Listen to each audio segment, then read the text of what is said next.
Headlines news लाइ असां सां ताउन कयो आहे। Visit us today or contact us now to secure your dream office at the center of the city.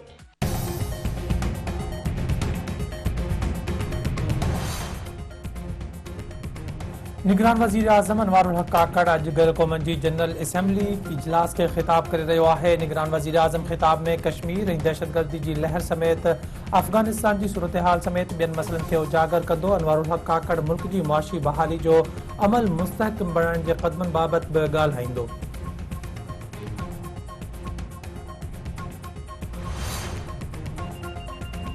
New York में निगरान वज़ीर आज़म अनवारुल हक काकड़ सां चीनी नायब सदर हान ज़िंग जी मुलाक़ात बितरफ़ी लाॻापनि गॾियल दिलचस्पी वारनि मामलनि सीपेक ऐं मालियाती सहकार बाबति ॻाल्हियूं। निगरान वज़ीर आज़म जो चवणु आहे त चीन वालारियल कश्मीर में G20 इजलास जी मुखालफ़त करे उसूली मौक़िफ़ इख्तियार कयो।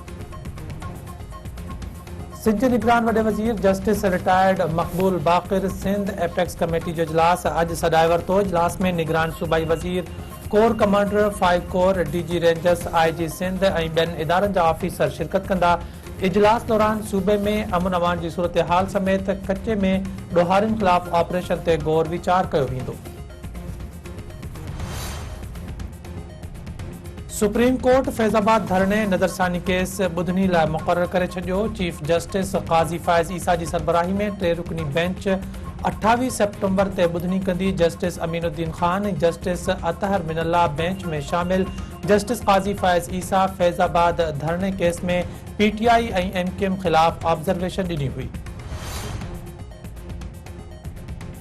नौशरो फिरोज़ में ॿिनि धारदार रोड हादसनि में 2 पोरियत शोबान कलोड़ो ऐं नई माराई फोत। सेवण वेझो कोच जे टक्कर में मोटरसाइकिल सवार 2 ॼणा आदिल जो शिकार। मक़सूदो रिंद में मोटरसाइकिल ऐं उठ गाॾी में टक्कर, 1 ॼणो हयाती विञाए वेठो। मीरवा गोरचाणी वासी नौजवान कराची में रोड हादसे में फोत। न्यू सईदाबाद में कार जी टक्कर में रोड पार कंदड़ शख़्स दम ॾेई छॾियो। ओस्ता मोहम्मद में रिंद ऐं जितक बिरादरी में पाणी जे मामले तां छेड़ो, 1 ॼणो क़त्ल, 5 ज़ख़्मी। मक़तूल जो लाश ऐं ज़ख़्मी अस्पताल मुंतक़िल। धुरिन में छिकतान इलाक़े में ख़ौफ़ ऐं हिरास।